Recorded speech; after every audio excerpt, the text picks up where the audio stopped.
गौरा रूसी के चलली नैहरवाना। गौरा रूसी के चलली नैहरवाना। अब तो शिवाजी धइले अचारवाना। अब तो शिवाजी धइले अचारवाना।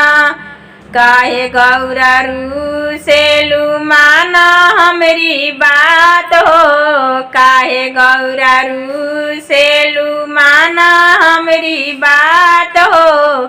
के कराही संगे रहे में छोड़ जानी साथ हो।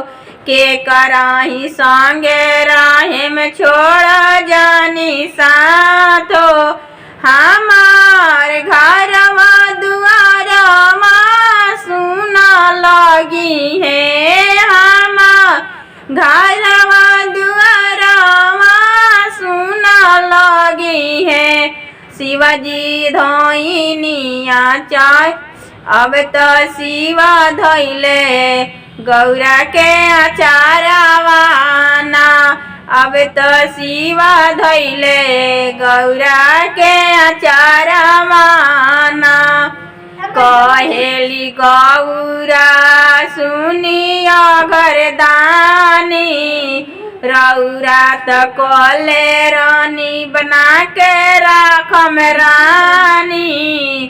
कहेली गौरा सुनिया घरदानी। रौरा त कले रानी बना के में रखे में रानी। अब कोई से में रहे में पर्वत पहाड़वा पर। अब कोई से में रहे में पर्वत पहाड़वा पर। हम तो जाए में अपना बाबा के घरवाना। हम तो जाए में अपना बाबा के घरवाना। अब तो शिवा धरनी अचारवाना। अब तो शिवा धइले अचारवाना। सुन गौरा काहे खिसियाई गौरा जैबू बाबा घरवा। तोई के बनाए में हम महल दू महल। काहे खिसियाई गौरा जैबू बाबा घरवा। तोई के बनाए में हम महल दू महल।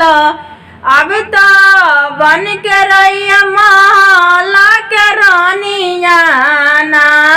अब तो बन के रहिया महल के रानिया ना। तू तो हऊ हमार गौरा महारानिया ना। गौरा रूसी के चलली नैहरवाना। गौरा रूसी के चलली नैहरवाना। अब तो शिवाजी धइले अचारवाना। अब तो शिवाजी धइले अचारवाना।